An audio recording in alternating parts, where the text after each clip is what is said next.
Hello students, this is Sumit Narang from K2S Career Zone and welcome to my YouTube channel. Last lecture में हम fundamental forces in nature के बारे में discuss कर रहे थे और हमने देखा कि नेचर में चार फंडामेंटल फोर्सेस होती हैं: gravitational forces, week nuclear forces, electromagnetic forces and strong nuclear forces. और इनमें से पहली फोर्स ग्रेविटेशनल फोर्स हमने डिस्कस कर ली थी। ग्रेविटेशनल फोर्स दो बॉडीज के बीच में फोर्स ऑफ म्यूचुअल अट्रैक्शन होती है जो उन दो बॉडीज के मासेस के कारण बनती है। तो इसका मतलब दो बॉडीज एक दूसरे पे अट्रैक्टिव फोर्स लगाती हैं bye virtue of their mass. और न्यूटन लॉ ऑफ ग्रेविटेशन ने उस फोर्स की वैल्यू हमें बताई and that force is equal to capital G multiply by m1 into m2 upon r square, जहाँ पर capital G universal gravitational constant होता है, m1 पहली बॉडी का मास है, m2 सेकेंड बॉडी का मास है और r दोनों बॉडीज के बीच की सेपरेशन। ये है ग्रेविटेशनल फोर्स और दोनों बॉडीज एक दूसरे पे सेम या कहें इक्वल फोर्स लगाती हैं। तो फर्स्ट बॉडी सेकेंड बॉडी पे जितनी ग्रेविटेशनल फोर्स लगाती है, दूसरी बॉडी भी फर्स्ट बॉडी पे उतनी ही ग्रेविटेशनल फोर्स लगाती है और उसका मैग्नीट्यूड होता है capital G m1 into m2 upon r square. Next forces are weak nuclear forces. तो वीक न्यूक्लियर फोर्सेज एक एलिमेंट्री पार्टिकल्स के बीच की फोर्सेज हैं। इनका पता तब लगा जब साइंटिस्ट रेडियो एक्टिविटी को स्टडी कर रहे थे। तो रेडियो एक्टिविटी एक डिकेइंग प्रोसेस है जिसमें एक हैवी न्यूक्लियस कुछ पार्टिकल्स रेडिएट करता है। तो बेसिकली रेडियो एक्टिविटी के दौरान बीटा पार्टिकल्स एक हैवी न्यूक्लियस से रेडिएट करता है। बीटा पार्टिकल्स बेसिकली बेटा फास्ट मूविंग इलेक्ट्रॉन्स होते हैं। तो हमें पता है कि मैटर जो है वो basically elementary particles like neutrons, protons और इलेक्ट्रॉन से बना होता है। तो जब एक न्यूक्लियस, एक मैटर जो है वो मॉलिक्यूल से बना है, मॉलिक्यूल्स एटम्स से बने हैं और एटम्स के अंदर क्या है, इलेक्ट्रॉन्स, प्रोटॉन्स, और एटम के अंदर सबसे छोटी सी चीज़ जहाँ पर प्रोटॉन्स और न्यूट्रॉन्स पड़े हैं उसको न्यूक्लियस कहते हैं। तो अगर एक एटम में जो न्यूक्लियस जो हैवी हो जाता है, तो एक एटम काफ़ी बड़ा हो गया, तो वो क्या करता है, वो डिके करना शुरू कर देता है। तो ये सारे रेडियो एक्टिव एलिमेंट्स कहलाते हैं। तो बीटा डिके क्या होता है कि उस न्यूक्लियस से फास्ट मूविंग इलेक्ट्रॉन्स निकलते हैं। और जब इस चीज़ को, ये सारा मॉडर्न फिजिक्स में हम स्टडी करते हैं, तो इसको देखा गया जब ये बीटा डिके होता है तो बीटा पार्टिकल के साथ एक और पार्टिकल रेडिएट होता है जिसको कहा जाता है एंटी न्यूट्रिनो। तो इस बीटा पार्टिकल और एंटी न्यूट्रिनो के बीच में जो फोर्स ऑफ अट्रैक्शन होती है, इसको कहा जाता है वीक न्यूक्लियर फोर्स। तो इसका मतलब एंटी न्यूट्रिनो और जो फास्ट मूविंग इलेक्ट्रॉन है, ये दोनों इंटरेक्ट करते हैं with weak nuclear forces. Basically ये वीक न्यूक्लियर फोर्सेस कहलाती हैं, लेकिन ये ग्रेविटेशनल फोर्सेस से इनका मैग्नीट्यूड काफ़ी बड़ा होता है। So the weak nuclear forces are the forces of interaction between elementary particles of short life times. तो ये छोटी लाइफ टाइम के लिए होते हैं ये पार्टिकल्स, तो उनके बीच में ये वीक न्यूक्लियर फोर्सेज होती हैं।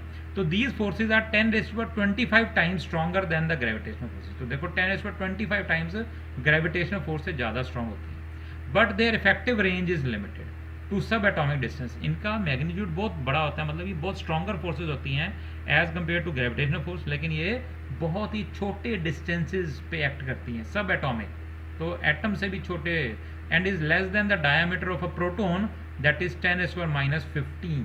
तो 10⁻⁻15 वो कहते हैं फर्मी, 1 फर्मी। तो अल्टीमेटली ये 10⁻⁻15 मीटर की दूरी तक ही ये अप्लाई होती है। तो ये इफेक्टिव है 10⁻⁻15 मीटर तक ही बस। तो ये सब एटॉमिक डिस्टेंस के लिए होती है, लेकिन इनका जो मैग्नीट्यूड होता है वो काफ़ी ज़्यादा होता है as compare to gravitational forces. Next comes the electromagnetic forces. तो इलेक्ट्रोमैग्नेटिक फोर्सेस दो चार्ज्ड पार्टिकल के बीच में लगने वाली फोर्स होती है। So the electromagnetic forces are the forces between charged particles. जब ये चार्ज्ड पार्टिकल रेस्ट पे होते हैं, तो अगर इन दोनों में जो हम फोर्स अगर हम देखते हैं तो उनको कहा जाता है इलेक्ट्रोस्टैटिक फोर्सेस। तो रुके हुए चार्ज के बीच में फोर्सेस को इलेक्ट्रोस्टैटिक फोर्सेस कहा जाता है, और ये इलेक्ट्रोस्टैटिक फोर्सेस का मैग्नीट्यूड हम कूलम्स लॉ से पता करते हैं। तो कूलम्स लॉ ने हमें इलेक्ट्रोस्टैटिक फोर्सेस के बारे में बताया, और इसकी एक वैल्यू आती है F, that force is equal to 1/4 pi epsilon naught Q1 Q2 by R square. ये सारा जो टॉपिक है इलेक्ट्रोस्टैटिक्स का हम 12th क्लास में फर्स्ट यूनिट में पढ़ेंगे। तो अभी के लिए आपको इंट्रोडक्शन बहुत है कि इलेक्ट्रोस्टैटिक फोर्सेस कूलम्स लॉ हमें बताती है, और वो फोर्सेस किसके इक्वल होती हैं?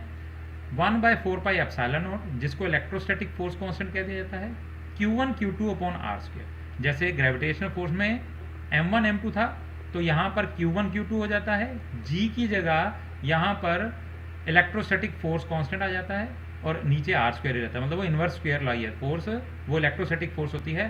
तो Q1 पहली बॉडी का चार्ज होता है, Q2 दूसरी बॉडी का, और R जो होती है वो उन दोनों के बीच की दूरी होती है। तो ये इलेक्ट्रोस्टैटिक फोर्स में हमें कूलम्स लॉ उसका मैग्नीट्यूड बताता है।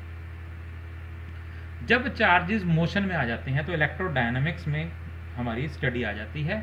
तो जब चार्ज एक मूव करता है, तो इलेक्ट्रोस्टैटिक तो रुके हुए चार्ज के बारे में बताती है, लेकिन जब चार्ज मूव करता है तो उस मूविंग चार्ज के कारण एक मैग्नेटिक फील्ड बनती है। तो चार्ज जब मूव करता है तो अपने आसपास एक मैग्नेटिक फील्ड बना देता है, और एक मैग्नेटिक फील्ड में अगर कोई और चार्ज मूव करेगा तो मैग्नेटिक फील्ड उस चार्ज पे फोर्स लगाती है।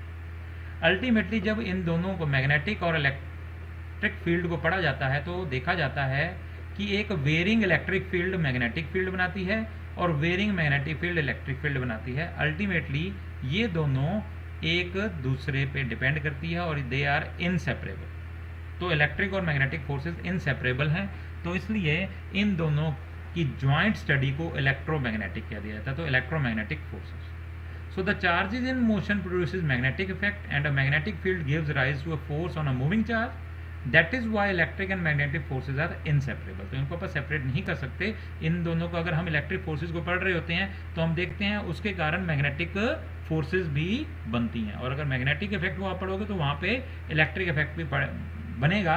तो अल्टीमेटली जब हम स्टडी करेंगे तो हमें दोनों को एक साथ स्टडी करना पड़ेगा। तो हम क्या करते हैं, हम इलेक्ट्रोमैग्नेटिक फोर्सेस को स्टडी करते हैं।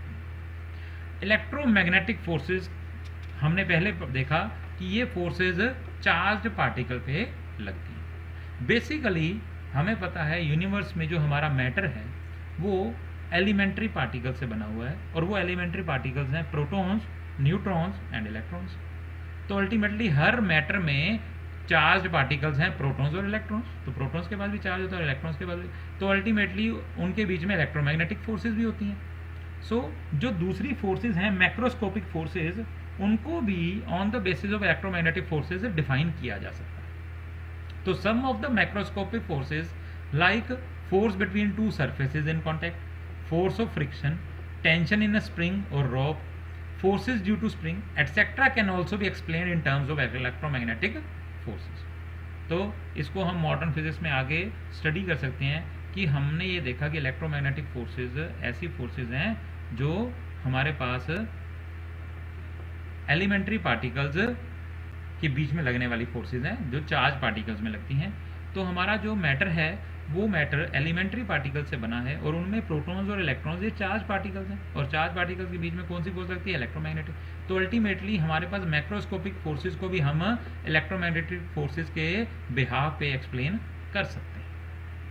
Some of the features of electromagnetic forces, तो इलेक्ट्रोमैग्नेटिक फोर्सेस के क्या फीचर्स होते हैं? दे कैन बी अट्रैक्टिव और रिपल्सिव। तो ये अट्रैक्टिव और रिपल्सिव दोनों तरह की हो सकती हैं। हमने देखा ग्रेविटेशनल फोर्सेस जो थी वो सिर्फ अट्रैक्टिव थी, ये अट्रैक्टिव और रिपल्सिव दोनों तरह की फोर्सेस हो सकती हैं। These forces are governed by Coulomb's law which are similar to Newton's law of gravitation. तो हमने देखा कूलम्स लॉ और न्यूटन्स लॉ सिमिलर हैं, एक जैसे ही हैं, इनवर्स स्क्वायर लॉ होते हैं। तो इलेक्ट्रोस्टैटिक फोर्सेस जो होती हैं वो हमारे पास कूलम्स लॉ से हम इनकी वैल्यू निकाल सकते हैं। दे ओबे इनवर्स स्क्वायर लॉ। तो ये फोर्स जो है वो इनवर्सली प्रोपोर्शनल होती है square of the distance between the charge particles. तो इनवर्स स्क्वायर लॉ को ये ओबे करती हैं।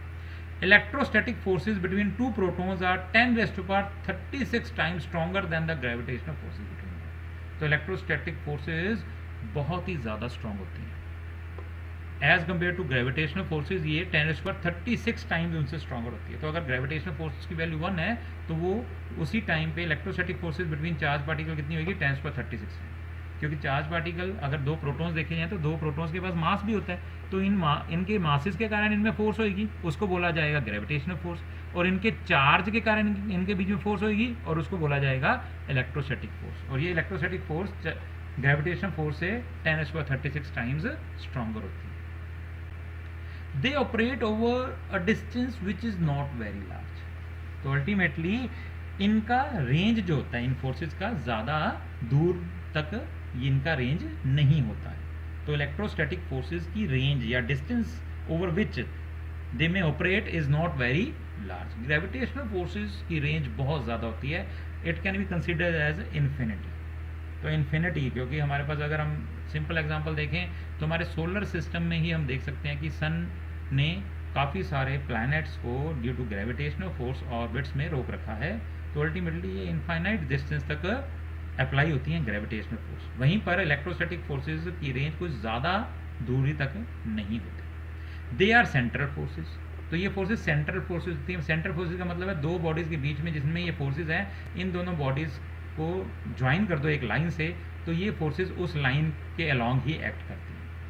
They are also conservative forces. तो ये कंजर्वेटिव फोर्सेज होती हैं। इसका मतलब कि इनके अगेंस्ट अगर वर्क किया जाए, इन फोर्सेस के अगेंस्ट वर्क किया जाए इन अ क्लोज्ड लूप, तो सपोज करो एक बॉडी को एक पॉइंट से दूसरे पॉइंट पे शिफ्ट कर दिया आपने और फिर वापस दूसरे पॉइंट से पहले पे शिफ्ट किया, तो work along this close circuit will be zero. तो work done will be zero in a close circuit. तो कंजर्वेटिव फोर्सेज के अगेंस्ट ये जो काम किया जाएगा, ये टोटल वर्क डन जो आएगा वो जीरो है। Strong nuclear forces. तो फोर्थ फंडामेंटल फोर्स है हमारी strong nuclear force. Strong nuclear force nucleus में पड़े न्यूट्रॉन्स और प्रोटॉन्स के बीच की forces. So the forces that bind the neutrons and protons together in a nucleus are known as strong nuclear forces. तो एक न्यूक्लियस में न्यूट्रॉन्स और प्रोटॉन्स को बाउंड करने वाली फोर्सेज को, एक साथ रोके रखने वाली फोर्सेज को स्ट्रॉन्ग न्यूक्लियर फोर्सेज कहा जाता है। ये फोर्सेज दो प्रोटॉन्स और दो न्यूट्रॉन्स के बीच में या एक प्रोटॉन और एक प्रोटॉन के बीच में, एक न्यूट्रॉन के बीच में एक्ट करती है, ठीक है। लेकिन ये इनकी रेंज बहुत छोटी होती है। तो ये फोर्सेज तभी इफेक्टिव होती हैं जब दो न्यूक्लियॉन्स, तो न्यूक्लियॉन्स क्या होता है बेटा, हम न्यूट्रॉन और प्रोटॉन एक साथ जब हम कहते हैं दोनों को टर्म करना होता है तो न्यूक्लियॉन कह देते हैं। तो न्यूक्लियस में न्यूट्रॉन्स भी होते हैं और प्रोटॉन्स भी होते हैं। तो एक साथ अगर हम टर्म करना चाहें वेदर न्यूट्रॉन और प्रोटॉन कोई भी हो सकता है, तो वो न्यूक्लियॉन कहलाता है। तो दो न्यूक्लियंस जो 10⁻⁻15 मीटर की दूरी पे होंगे, उनके बीच में स्ट्रॉन्ग न्यूक्लियर फोर्सेज होगी। तो इनकी रेंज जो होती है वो 10⁻⁻15 मीटर के अराउंड होती है। अल्टीमेटली ये बहुत ही स्ट्रॉन्ग फोर्सेज होती हैं और अबाउट 100 टाइम्स स्ट्रॉन्गर होती हैं रिपल्सिव इलेक्ट्रोस्टैटिक फोर्सेज के। तो अल्टीमेटली क्या होगा, सपोज करो दो प्रोटॉन्स आसपास पड़े हैं, तो दो प्रोटॉन्स के बीच में स्ट्रॉन्ग न्यूक्लियर फोर्सेज भी हैं अगर वो न्यूक्लियस में पड़े हैं, और उसी टाइम पे इन दोनों के पास सिमिलर चार्ज है तो इनके पास इलेक्ट्रिक फोर्स भी होगी। और इलेक्ट्रिक फोर्स से ये 100 टाइम्स स्ट्रॉन्गर होती है। मतलब इलेक्ट्रिक फोर्स क्या करेगी, इन दोनों को सेम चार्ज है तो रिपल्सिव फोर्सेज होंगी, तो इन दोनों को दूर लेके जाना चाहेंगी, लेकिन उसी टाइम पे उन दोनों के बीच में न्यूक्लियर फोर्स होंगी, स्ट्रॉन्ग न्यूक्लियर फोर्स, जो इन दोनों को बाइंड करके रखती हैं। और ये स्ट्रॉन्ग न्यूक्लियर फोर्स 100 टाइम्स जो है वो स्ट्रॉन्गर होती हैं इलेक्ट्रोस्टैटिक फोर्सेज। तो some of the features of nuclear forces, तो कुछ फीचर्स देख लेते हैं। These forces are the strongest forces nature. तो ये सबसे स्ट्रॉन्गेस्ट फोर्सेज है, तो इससे ज़्यादा स्ट्रॉन्ग फोर्स नहीं होती नेचर में, हमने अभी तक नहीं देखी, लेकिन इनका स्पैन बहुत छोटा है। They are 10⁻38 times stronger than gravitational force. तो ग्रेविटेशनल फोर्स से 10⁻38 टाइम्स स्ट्रॉन्गर होती है, 10⁻2 times stronger than electrostatic force and 10⁻13 times stronger than the weak nuclear forces. तो वीक न्यूक्लियर फोर्सेज से 10⁻13 टाइम्स स्ट्रॉन्गर होती है। Nuclear forces had the shortest range. देखो ये सबसे छोटी रेंज होती है इनकी, and is of the order 10⁻14 metre. तो 10⁻14 मीटर क्या होता है, 10 फर्मी। तो इनकी बहुत छोटी रेंज होती है। तो 10⁻14 मीटर की दूरी तक ही ये मार कर सकती हैं, मतलब ये इफेक्टिव रहती हैं। तो दो पार्टिकल्स के बीच में स्ट्रॉन्ग न्यूक्लियर फोर्सेज तभी होंगी जब वो particles of the order 10⁻14 metre की दूरी पर पड़े। They do not obey inverse square law, तो इनवर्स स्क्वायर लॉ को ओबे नहीं करती है। Nuclear forces are not central forces, दो बॉडीज के बीच में, दो पार्टिकल्स के बीच में अगर फोर्सेज हैं स्ट्रॉन्ग न्यूक्लियर फोर्सेज, तो दोनों को लाइन ज्वाइन करने वाली अलॉन्ग द लाइन ज्वाइनिंग नहीं एक्ट करती है, सेंट्रल फोर्सेज नहीं है। They are also non conservative forces, तो ये नॉन कंजर्वेटिव फोर्सेज होती हैं, ठीक है ना। तो ये नॉन कंजर्वेटिव फोर्सेज। आगे हमने इधर ये टेबुलर फॉर्म में इन्हीं फोर्सेज के बारे में हमने टेबल बनाया है, एक टेबुलर फॉर्म में इनकी इंफॉर्मेशन राइट डाउन की है। इनका name, their relative strength, their range and where they operates, तो कहाँ पर ये ऑपरेट करती हैं। द फर्स्ट फोर्स, जो पहली फंडामेंटल फोर्स हमने स्टडी की थी वो थी ग्रेविटेशनल फोर्स। अगर इसकी रिलेटिव स्ट्रेंथ हम 1 ले लेते हैं, इसकी रेंज है इनफाइनाइट, तो इनफाइनाइट डिस्टेंस तक ये एक्ट करती है।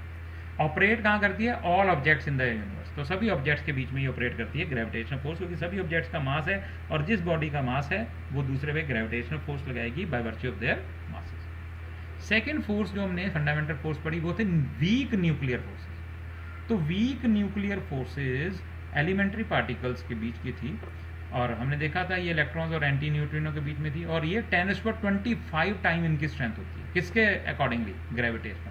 तो सभी फोर्सेज को हम ग्रेविटेशनल के बिहाव पे हम मेजर कर रहे हैं। तो ग्रेविटेशनल फोर्स को अगर हमने 1 लिया इसकी रिलेटिव स्ट्रेंथ, तो वीक न्यूक्लियर फोर्सेज उससे 10⁻25 टाइम्स स्ट्रॉन्गर होती हैं, लेकिन इनकी रेंज बहुत छोटी होती है, 10⁻16 मीटर तक ये इफेक्टिव होती हैं। तो दो ऑब्जेक्ट्स के बीच में जो 10⁻16 मीटर के अप्रॉक्सीमेटली दूरी पे होगा, उन्हीं के बीच में वीक न्यूक्लियर फोर्सेज होगी। अगर डिस्टेंस ज़्यादा होगा तो वीक न्यूक्लियर फोर्सेज वहाँ पे एक्ट नहीं करती। तो ये कहाँ पे किनके अमंग ऑपरेट करती हैं, elementary particles like electrons and neutrino, तो इनके अमंग ये वीक न्यूक्लियर फोर्सेज देखी जाती हैं। Next are electromagnetic forces. Electromagnetic forces की स्ट्रेंथ होती है approximately 10⁻36 times the gravitational force. तो ग्रेविटेशनल फोर्स से 10⁻36 टाइम्स ये स्ट्रॉन्गर होती हैं। इनकी रेंज कुछ ज़्यादा बड़ी नहीं होती, लेकिन ये फर्मी में भी नहीं होती हैं, लेकिन कुछ ज़्यादा इनकी दूरी नहीं होती है, तो इनकी रेंज कुछ ज़्यादा लार्ज नहीं है। और ये कहाँ पर एक्ट करती हैं, बिटवीन चार्ज्ड पार्टिकल्स, तो दो चार्ज पार्टिकल के बीच में इलेक्ट्रोमैग्नेटिक फोर्सेज होती हैं। And the fourth one of the fundamental force is strong nuclear forces. तो स्ट्रॉन्ग न्यूक्लियर फोर्सेज की स्ट्रेंथ होती है about 10⁻38 times the gravitational force. तो ग्रेविटेशनल फोर्स है 10⁻38 टाइम्स ये स्ट्रॉन्गर होती हैं। बहुत छोटी रेंज होती है, अप्रॉक्सीमेटली 10⁻15 मीटर, तो 1 फर्मी की इनकी रेंज होती है। इसका मतलब ये उन्हीं पार्टिकल के बीच में इफेक्टिव होती हैं जो 10⁻15 तक दूरी पे होती हैं। तो इससे ज़्यादा दूरी पे अगर होंगे पार्टिकल्स, तो स्ट्रॉन्ग न्यूक्लियर फोर्सेज वहाँ पे एक्ट नहीं करती। स्ट्रॉन्गेस्ट फोर्सेज है, लेकिन सबसे शॉर्ट रेंज वाली फोर्सेज भी यही हैं। ये कहाँ पर एक्ट करती हैं, न्यूक्लियॉन्स या हैवी एलिमेंट्री पार्टिकल्स के बीच में ये एक्ट करती हैं। So this is about our fundamental forces in nature. बाकी जितनी भी नेचर में फोर्सेज हैं, मैंने आपको फिर बताया कि इन्हीं फंडामेंटल फोर्सेज के बिहाफ पे हम एक्सप्लेन कर सकते हैं। तो ये फंडामेंटल फोर्सेज हैं नेचर में, ये नेचुरली अक्कर होती हैं, तो इन्हीं से और फोर्सेज को एक्सप्लेन किया जा सकता है। So this is it about our introductory lecture of our first unit. Next lecture में हम हमारा अगला chapter that is system of units शुरू करेंगे। Thank you for watching this video. Do like and share my video and also subscribe to our channel. Thank you very much.